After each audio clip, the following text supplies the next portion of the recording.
bienvenue dans ce micro-podcast. En formation dans le développement informatique, je vois 5 mauvaises habitudes qui empêchent souvent les futurs développeurs de progresser convenablement.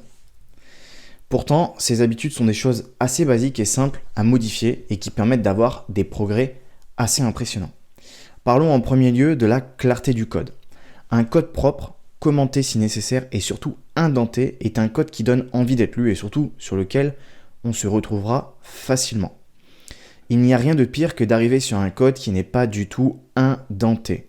On ne sait pas où commence la fonction ni où elle se termine et c'est pareil pour les conditions ou les boucles. Il est donc normal que l'apprenant soit perdu dans son code et de même, moi ça m'arrive assez régulièrement d'être perdu quand j'arrive sur le code d'un apprenant parce que ce code n'est pas du tout indenté.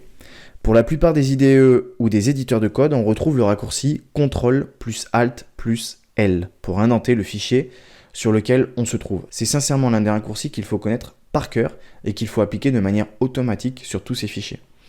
Petit rappel, l'indentation consiste à afficher le code dans un format qui est décalé un petit peu finalement en cascade à chaque fois que l'on rentre dans une classe, fonction, condition ou boucle.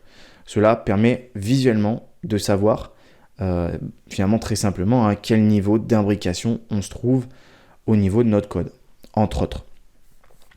Parlons maintenant de notre IDE ou de notre éditeur de code. J'en ai déjà parlé dans un précédent podcast, mais je ne peux que conseiller d'investir et de payer une licence dans un IDE payant qui permettra d'être largement plus performant qu'avec un simple éditeur de code gratuit. Coucou Visual Code, évidemment.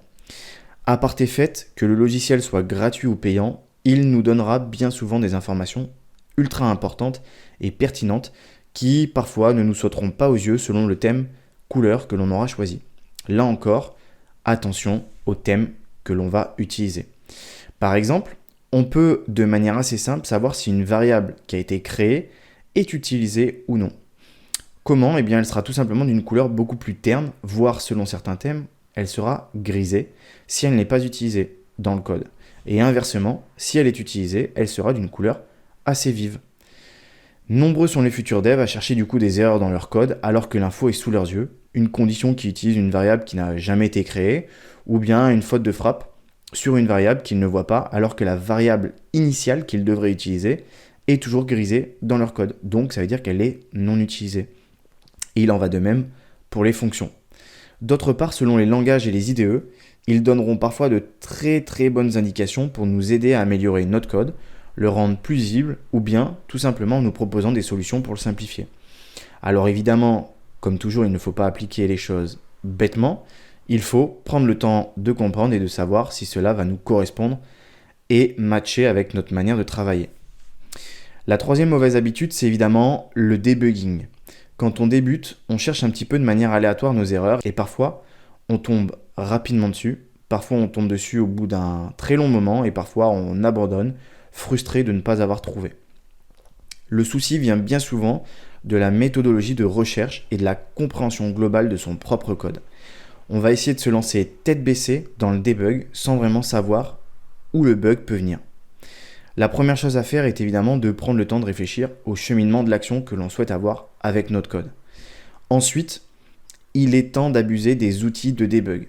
Je le répète, mais que ce soit les points d'arrêt, les vardump, les logs, les console logs, peu importe selon le langage, il est primordial d'en mettre partout pour vérifier le cheminement, mais aussi le contenu des variables. Et trop souvent, les apprenants cherchent sans utiliser ces outils et c'est bien souvent peine perdue parce qu'ils cherchent un petit peu une aiguille dans une botte de foin. Ce cas, c'est évidemment lorsqu'on ne possède aucun affichage à l'écran, par exemple, et qu'il n'y a pas de message d'erreur qui remonte. D'ailleurs, parlons des messages d'erreur qui est le point suivant. Là encore, mauvaise habitude, on voit du rouge dans la console et hop, on saute directement sur son code pour essayer de trouver d'où vient l'erreur. Mais combien de fois on m'a dit « Thomas, c'est rouge dans la console, est-ce que tu peux venir me voir, je ne trouve pas le bug ?» Et bien souvent je réponds « Est-ce que tu as lu ce qui était écrit en rouge ?» Et on me répond, évidemment, avec un joli petit sourire en mode « Oups, ah non !» Donc 80% en fait de la résolution du bug va se situer dans le message d'erreur. Quand on fait du développement web, et d'ailleurs même dans d'autres types de développement, la ligne et le fichier qui pose problème sera affiché dans le message d'erreur. Donc bien souvent, il n'y a plus qu'à se rendre dans ce fichier-là, à comprendre le message d'erreur et à mettre des logs pour avoir des infos plus précises si c'est nécessaire. Et souvent, le bug sera rapidement corrigé. Donc sincèrement, prenez le temps de lire vos messages d'erreur. On attaque la dernière mauvaise habitude qui est celle de la dactylographie. Alors personnellement, je pratique durant mes sessions de formation le live coding et j'essaye au maximum d'éviter de donner du code copier-coller. Pourquoi ? Car sans vous en rendre compte, en recopiant le code, il va se passer de nombreuses choses dans votre cerveau. La première, c'est évidemment que vous allez monter en compétence sur la frappe clavier. Et plus on tape vite, plus on codera vite et plus on pourra faire de choses sympas rapidement. La seconde, c'est que votre cerveau il va imprimer ce que vous avez tapé une première fois, de par peut-être la difficulté d'écriture, si c'est un nouveau langage, de par la difficulté de compréhension, ou encore parce que vous avez rajouté des commentaires dans le code. Et donc tout ça, ça va venir marquer le cerveau et donc accompagner et ancrer l'apprentissage du langage. Je sais, il n'y a rien de très agréable à recopier le code, mais pourtant pour moi, c'est l'une des méthodes qui est les plus efficaces pour un très grand nombre d'apprenants. Cependant, comme tous les êtres humains sont différents, eh bien certains fonctionneront parfaitement bien avec du copier-coller, car peut-être qu'ils sont visuels et ils n'ont pas besoin de recopier le code pour s'en souvenir. Donc c'est à prendre avec des pincettes. N'oublie pas de me dire ce que tu as pensé de ce podcast en commentaire, et puis moi je te dis à la semaine prochaine. Ciao!